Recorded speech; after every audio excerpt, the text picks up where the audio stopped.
mais quand même, j'arrête pas d'essayer.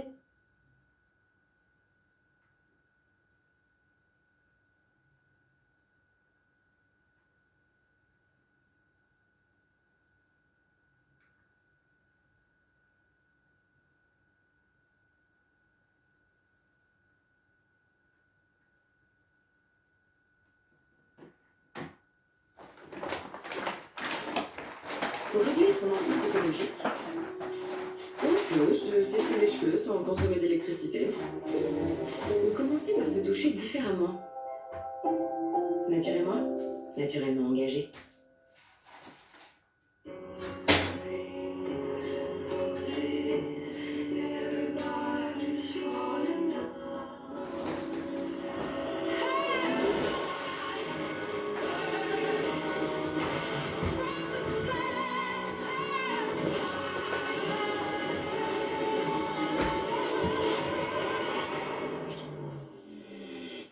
Vous avez entendu ce qu'a dit Carbon 216 sur effectivement l'emploi de la force en France, dans le maintien de l'ordre notamment. On a entendu Gérald Darmanin à l'Assemblée nationale dire qu'il y aurait, si je ne me trompe, 500 policiers supplémentaires recrutés. Pour lui, la réponse, c'est de recruter davantage. Est-ce que c'est votre avis ?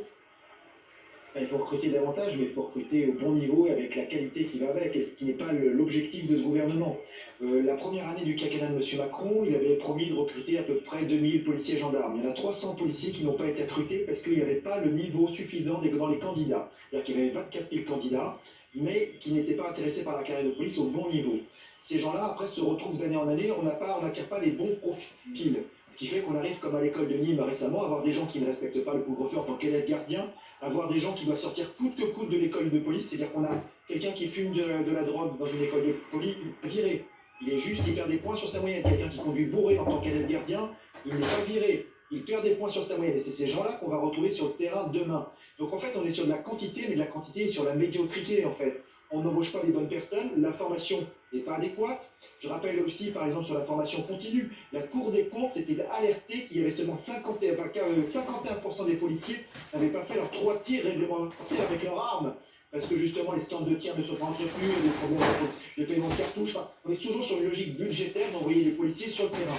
Et au final, ce qui se passe dans tous les procès qu'il peut y avoir, c'est qu'il n'y a jamais un préfet de police qui est mis au premier rang, jamais un commissaire, jamais un chef de service qui a donné les ordres, qui n'a pas fait les formations, qui n'a pas donné le budget. Ils sont toujours absents. C'est-à-dire qu'on va pouvoir jeter un policier en pâture, il va y avoir des manifestants éventuellement blessés ou molestés. D'ailleurs, les ordres n'arrivent pas pour interpeller les bonnes personnes. Donc en fait, la formation derrière est très importante, on ne l'a pas. Il y a une volonté politique d'opposer économie par rapport à la formation. J'en veux également pour preuve sur la formation continue. Il y a un cycle de travail qui était très intéressant pour les policiers, qui permettait d'avoir un week-end sur 2 et un mercredi sur 2, mais qui avait également pour la formation qui permettait d'avoir des brigades qui se chevauchent une fois par semaine, permettant à une brigade de se dégager du temps pour partir en formation. Le gouvernement a dit, malgré les avantages évidents pour la vie privée et familiale et sur la formation, la qualité du travail qu'on peut produire derrière, a dit, ça coûte trop cher. Donc voilà, nous sommes face à des gens qui ont des billets dans les yeux, des comptes en banque, qui ne regardent pas le dégât que le fait de manque de formation, de doctrine, et qui sont sur de la communication. Et sur le terrain, c'est dramatique ce qui peut se passer, comme vous pouvez le voir malheureusement régulièrement, à la fois pour les policiers et les citoyens. Et malheureusement, les seuls qui rigolent, c'est les Black Blocs qu'on n'interpelle quasiment jamais. Des choix qui sont évidemment tenus et édictés par le préfet de police de Paris, Didier Lallement, auquel Gérald Darmanin a renouvelé son soutien en milieu de semaine, alors que les manifestants réclamaient sa démission. Aucun responsable... Tout le monde demande la démission de M. Lallement. Même le Premier ministre avait demandé la démission de M. Lallement pour prendre son poste. Donc ça veut dire que personne n'en veut. À Bordeaux, je rappelle qu'il avait couvert l'affaire Olivier Béziane en disant que les policiers avaient agi dans le chaos, et qu'on regarde l'enquête du Monde qui a été plus rapide que l'enquête de l'IGPN, ce qui est quand même assez paradoxal. On voit bien que c'était quelqu'un qui partait, etc. Et malgré qu'il ait menti pour couvrir les policiers, il a eu son poste de préfet de police à Paris. Il a encore menti également dans l'affaire Mediapart, la préfecture de police a menti. Donc en fait, partout où il ment pour couvrir les comportements les plus abjects de la police. Et aujourd'hui, M. Darmanin, ce ne serait pas un fusible qui sautera.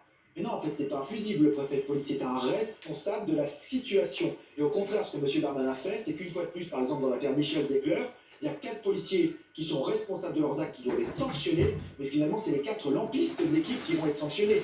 Monsieur l'Allemand est parfaitement au courant de la situation de la formation catastrophique, est parfaitement au courant qu'il y a un manque de suivi psychologique des effectifs, est parfaitement au courant que dans certains endroits, il y a des problèmes de racisme. Il est parfaitement au courant de tout ça, monsieur Darmanin aussi. Et le problème, c'est qu'en France, on est face à une équipe politique qui est dans le déni. Je donne un exemple très parlant, très parlant. C'est que nous avons eu en 1986, par exemple, M. Malik Oussekine qui est mort au cours d'une manifestation parce qu'il y avait des voltigeurs.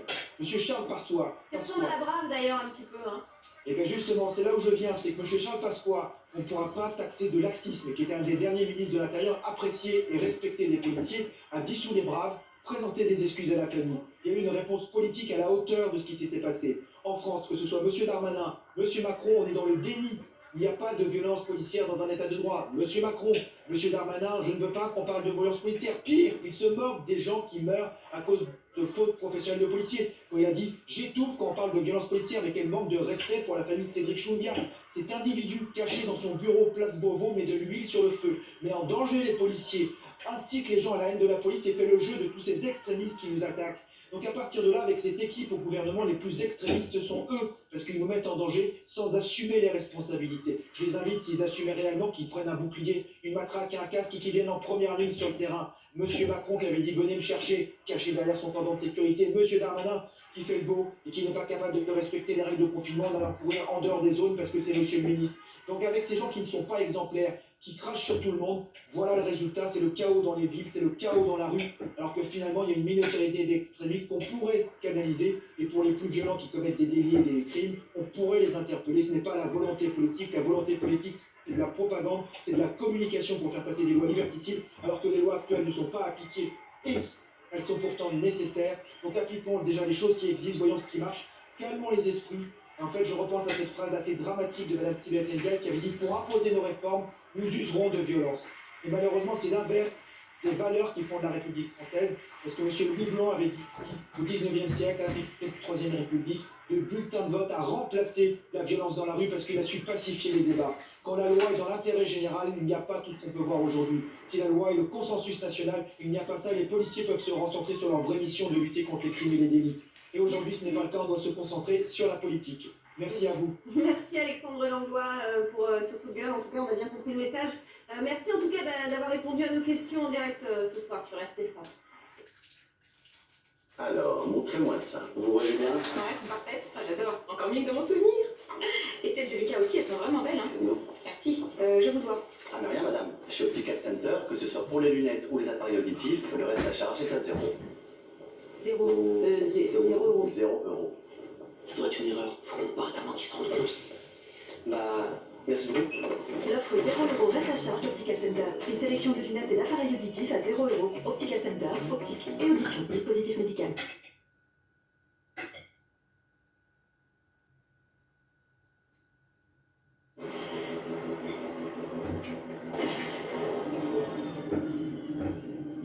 Je suis assez étonné qu'après toutes ces années, on ne puisse toujours pas dire avec certitude qui était derrière cet attentat. L'attentat contre Jean-Paul II m'a fasciné pour plusieurs raisons. Et pour n'en citer qu'une, je dirais que j'ai toujours voulu savoir si c'était le seul grand crime presque parfait dans l'histoire. C'est une énigme pour moi, encore aujourd'hui. Il y a de nombreuses théories, mais pratiquement aucune preuve. Le Vatican a été d'une grande réserve. Je suis convaincu qu'ils en savent bien plus qu'ils m'ont voulu le dire. Au fond, partout des hommes luttent pour le pouvoir, partout où de grosses sommes d'argent et de grands intérêts politiques sont en jeu. Il y a des individus qui n'hésitent pas à tuer, surtout en Italie. Le Vatican se trouve en Italie.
L'alarme va se déclencher.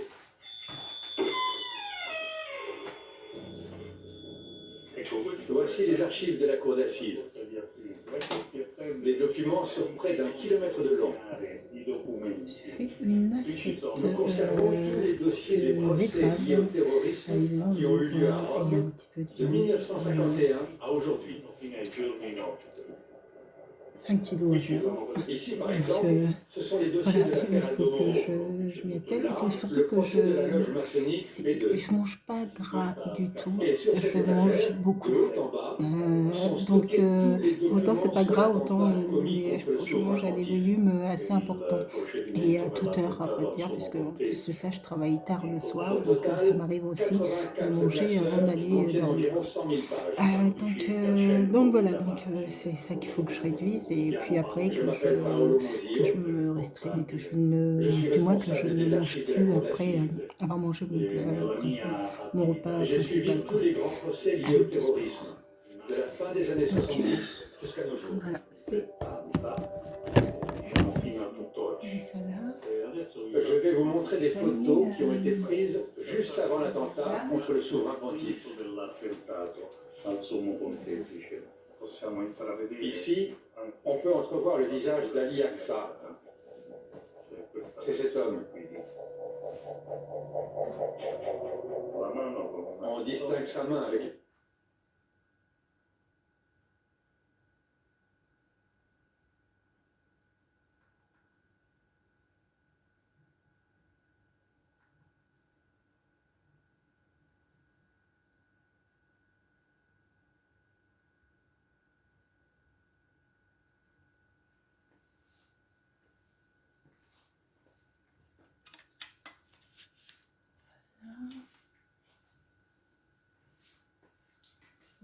Là, quelques minutes.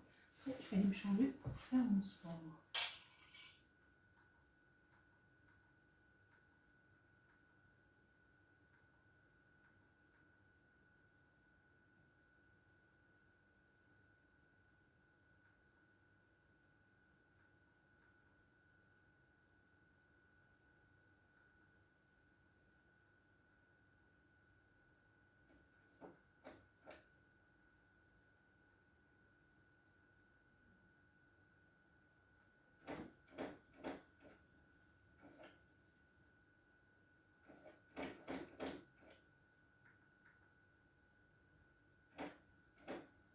Nous allons maintenant passer au premier dossier de la semaine. Ce premier sujet d'actualité, Hélène, c'est la course au vaccin, une course qui devient mondiale et qui accélère. Oui, on pourrait même parler de sprint final. Les Britanniques, les premiers, vont autoriser le vaccin de Pfizer-BioNTech pour la semaine prochaine. L'Europe devrait embrayer avec le feu vert de l'Agence européenne du médicament attendu d'ici la fin du mois. La France, on l'a vu cette semaine, prévoit 1 million de vaccins en janvier dans les EHPAD avant une vaccination massive pour le printemps. Alors Nicolas Marzano, est-ce que c'est la fin du cauchemar? Est-ce que ça y est, c'est le bout du tunnel? Ah, je ne crois pas du tout. C'est-à-dire, c'est très bien, on attend d'ailleurs la permission, enfin la sécurité, parce qu'il ne faut pas oublier que la sécurité aussi est en jeu, surtout avec ces nouveaux vaccins qu'on n'a jamais expérimentés jusque-là. Donc il faut attendre les feux verts, il faut attendre de commencer à vacciner la population. Mais disons qu'on n'est pas du tout sorti de l'auberge, comme on dit en France. Il faut vraiment attendre, il faut continuer à utiliser les mesures barrières, parce qu'il faut attendre cette fameuse immunité de la population, c'est qu'on ne pourra attendre que, grosso modo, à la fin du printemps. Donc je pense que là, on est encore loin. Et d'ailleurs, je pense que ces messages-là, il faudrait bien que ça passe, parce que les gens sont en train de s'exciter, c'est bien, c'est terminé, et ça risque d'arriver ce qui s'est passé cet été, où tout le monde pensait que c'était fini, et on a eu la deuxième vague, donc il faut faire très attention à la troisième vague, et y aller mollo. Et est-ce que ça, justement, peut-être cette insouciance un peu légère, un peu précoce, c'est pas un peu de la faute des Britanniques, Jeremy Stubbs, parce que pendant que les Européens, la plupart des Européens effectivement attendent, sont prudents en tout cas, au Royaume-Uni, vous allez commencer à vacciner dès la semaine prochaine. Pourquoi est-ce que Boris Johnson fait ça? C'est parce qu'il fait de la politique? C'est parce que le Royaume-Uni a été malheureusement le pays le plus endeuillé en Europe? On le fait parce qu'on peut. Et en fait, ce qu'on a dit, parce que quand il y a un pays qui annonce qu'ils vont vacciner avant les autres, il y a une sorte de reproche implicite contre lequel les autres se défendent. Ah, ils n'ont pas été plus efficaces que nous, pas du tout. Ils sont moins prudents. Voilà. En fait, ce qui s'est passé, ce n'est pas parce que le Royaume-Uni n'est plus encombré par la bureaucratie européenne qu'il a pris l'avance, c'est en fait parce que l'agence britannique, qui est l'équivalent de l'agence européenne, n'avait rien à faire. Parce que tout est nouveau. Parce que tout, jusqu'à présent, c'était l'Europe qui le faisait. Donc, comme il n'avait rien à faire, il n'avait qu'à se consacrer entièrement à ce projet de tester le vaccin. C'est pour ça qu'ils ont pris de l'avance. C'est un bénéfice du Brexit. Oui, c'est ça. C'est grâce au Brexit alors. Au contraire, c'est le contraire. Oui, qui n'a pas encore eu lieu de fait le Brexit. Oui. Jean-Mathieu. David Piccoli, on voit quand même ce sentiment, et en France, d'ailleurs aussi, je crois en Italie et beaucoup moins en Grande-Bretagne, c'est ce sentiment anti-vaccin qui est très prononcé. La France, c'est le pays le plus sceptique envers le vaccin au monde. Est-ce que ça vous inquiète? Et surtout, comment faire aujourd'hui pour essayer d'avoir cette pédagogie envers eh bien, le vaccin qui aujourd'hui est une solution pour guérir Oui, mais d'ailleurs, ça vous inquiète ou pas le vaccin? Non, moi c'est. Non, je vais me faire vacciner. J'ai vu que j'étais dans la troisième tranche des 65 plus. On ne peut pas dire son âge quand même. Mais voilà. Vous entendez cette méfiance? Oui, mais cette méfiance, mais même quand on parle de sprint, c'est-à-dire que ça inquiète plutôt les gens d'avoir le sentiment que là, on a court-circuité certaines étapes pour vacciner le plus vite possible. Et donc, bien évidemment, ça inquiète. Mais chez nous, on a H1N1, on a l'expérience de H1N1, on a quelques histoires comme ça.